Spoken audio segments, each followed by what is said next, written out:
రైతు రుణమాఫీ రైతు బంధుపై ముఖ్యమంత్రి మాట్లాడినటువంటి మాటలు పెద్ద ఎత్తున సోషల్ మీడియాలో చర్చకు దారితీశాయి. ఇదే విషయం మీద మనతో మాట్లాడడానికి బీజేపీ రాష్ట్ర కిసాన్ మోర్చా అధ్యక్షులు బసవ లక్ష్మీనరసింహ గారు ఒకసారి మాట్లాడించేటువంటి ప్రయత్నం చేద్దాం. సార్, ముఖ్యమంత్రి రైతు బంధు కానివ్వండి, రైతు సంబంధించినటువంటి రుణమాఫీ కానివ్వండి, అవి అయినాయో లేదో నాకు తెలియదు అనే విధంగా మాట్లాడండి. అవి బాగా ట్రోల్ అవుతుంది. దానికి సంబంధించి బీజేపీ ఇప్పటివరకు ఏం మాట్లాడలేదు. ఏం చెప్తారా సార్?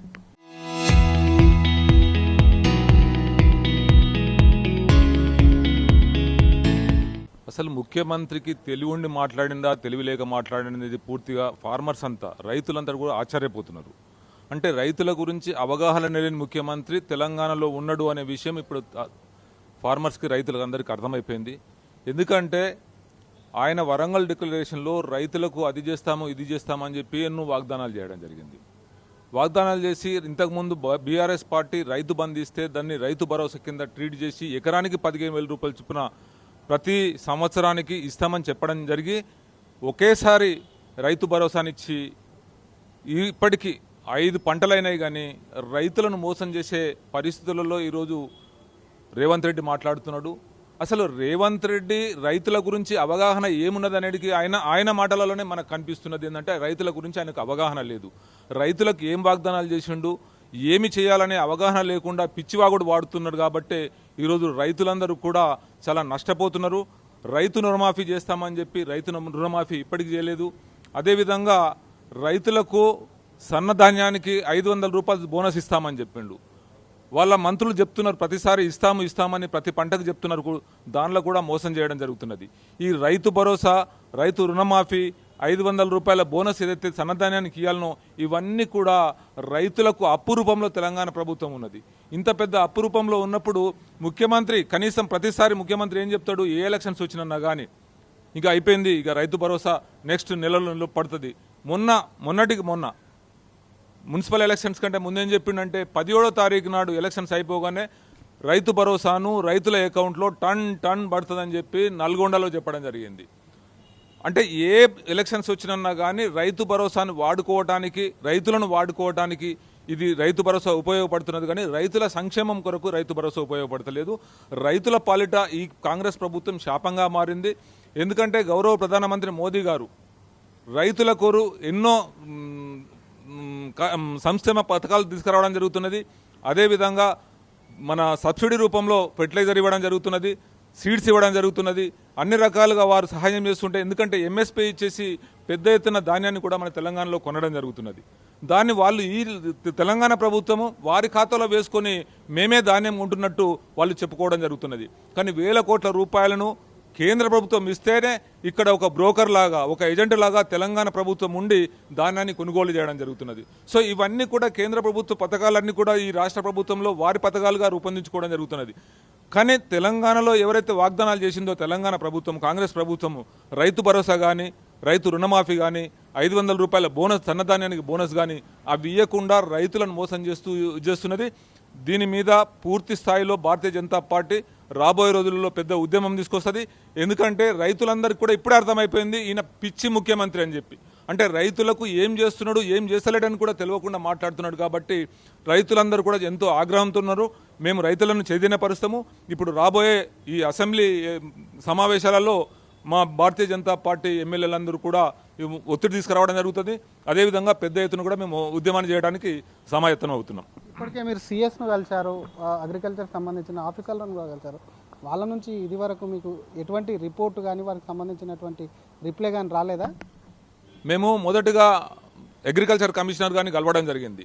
ఎందుకంటే రైతు భరోసా పెండింగ్ ఉంది, రైతు రుణమాఫీ చేయలేదు. ఇది పూర్తి స్థాయిలో మరి ముఖ్యమంత్రి మర్చిపోయిందా, మీరు ఒక్కసారి జ్ఞాపకం చేయండి అని చెప్పి భారతీయ జనతా పార్టీ కిసాన్ మోర్చా తరఫున మేము మెమోరాండం ఇవ్వడం జరిగింది. దాని తర్వాత ఒక 4 రోజులు గ్యాప్ ఇచ్చేసి మళ్ళా చీఫ్ సెక్రటరీ గారిని, రామకిషన్ రావు గారిని కలవడం జరిగింది. దానికి కూడా ఒక మెమోరాండం ఇచ్చాము భారతీయ జనతా పార్టీ కిసాన్ మోర్చా తరఫున. రైతుల భరోసా ఏదైతే ఉందో మీరు ఇమీడియట్గా చేయాలా. ఎందుకంటే ముఖ్యమంత్రి ఇప్పటికీ ప్రతిసారి వాగ్దానం చేస్తున్నాడు, ఆ వాగ్దాన్ని నిలబెట్టుకోలేకపోతున్నాడు. మీరు ప్రధాన కార్యదర్శిగా మీరు వారికి సలహా ఇచ్చేసి ఇమీడియట్గా రైతు భరోసాను జమ చేసే విధంగా రైతులకు సహాయపడండి అని చెప్పి మేము వారికి కూడా ఒక మెమోరాండం ఇవ్వడం జరిగింది. కానీ దాని మీద ఈ కమిషనర్ గారు కానీ, అదేవిధంగా ప్రధాన కార్యదర్శి కానీ ఎక్కడ కూడా వాళ్ళ స్పందన లేదు.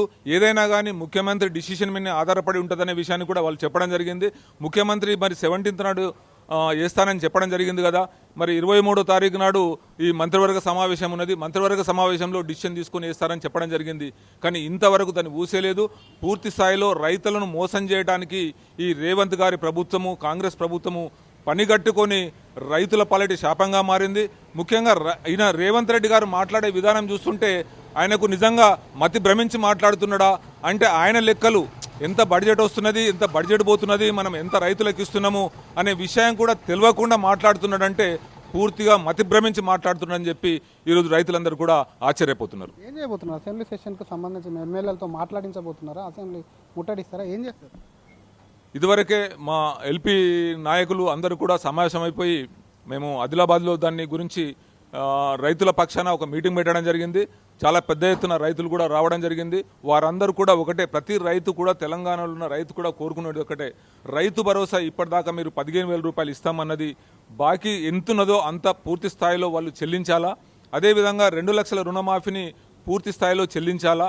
అదేవిధంగా 500 రూపాయల సన్నధాన్యానికి బోనస్ ఇస్తామన్నారు, అది కూడా కొద్దిగానే ఇవ్వడం జరిగింది. దాన్ని కూడా పూర్తి స్థాయిలో చెల్లించాలని చెప్పేసి ఒక పెద్ద ఎత్తున రైతులందరూ కూడా వాళ్ళ సొంతగా ఒక అప్లికేషన్ ఇస్తున్నారు మా ఎల్పీ నాయకుల ద్వారా ముఖ్యమంత్రి గారికి. ఎందుకంటే ముఖ్యమంత్రి గారికి కలవటానికి అవకాశాలు ఉండవు కాబట్టి రైతులందరికీ మా ఎల్పీ శాసనసభ పక్ష నాయకులందరూ కలిసి, ఎమ్మెల్యేలందరూ కలిసి ఎట్లాగూ అసెంబ్లీ వస్తున్నది కదా, అసెంబ్లీలో ముఖ్యమంత్రి గారితోని వారికి ఈ అప్లికేషన్లను ఇచ్చేసి వారికి తెలిసే విధంగా నువ్వు ఏం మాట్లాడుతున్నావు, మతి భ్రమించి మాట్లాడుతున్నావా, మరి రైతుల పక్షాన మాట్లాడుతున్నావా, రైతుల సంక్షేమం కొరకు మాట్లాడుతున్నావా, నీ మాటలన్నీ పక్కకు పెట్టేసేసి ఇంత డ్యూ ఉన్నది, ఇంతవరకు ఇవ్వాల్సింది ఉంది కాబట్టి ఆ అమౌంట్ను రైతుల పక్షాన మీరు అందరూ కూడా జమ చేయాలని చెప్పి ఈ ప్రభుత్వం మీద ఒత్తిడి తీసుకురావడానికి రైతులందరి యొక్క అప్లికేషన్ని రిసీవ్ చేసుకోవడం జరుగుతున్నది. Thank you sir. ఇది ఒకవైపు అసలు ముఖ్యమంత్రి కూడా మతిస్థిమితం లేకుండా మాట్లాడుతున్నారు. రైతుల తరఫున కూడా ఈ అసెంబ్లీలో గలమెత్తబోతున్నాం. రైతులకు సంబంధించినటువంటి హామీల మీద కూడా ఒకవైపు రైతుల నుంచే అప్లికేషన్ తీసుకొని కూడా ముఖ్యమంత్రి ఎల్పీ ద్వారా ముఖ్యమంత్రి దృష్టికి తీసుకెళ్లేందుకు బీజేపీ పెద్ద ఎత్తున కార్యాచరణ రూపొందిస్తుందని బీజేపీ రాష్ట్ర కిసాన్ మోర్చా అధ్యక్షులు బస్ లక్ష్మీనరసాయి గారు అంటున్నారు. కెమెరామెన్ గజబ్తో శ్రీధర్, RTV, హైదరాబాద్. చరిత్ర సృష్టించినోడు ఇప్పుడు ఆ చరిత్రని తిరగరాయబోతున్నాడు. అబద్ధాల గోడల్ని బద్దలు కొట్టి నిజాలను రాగా మీ ముందుంచబోతున్నాడు.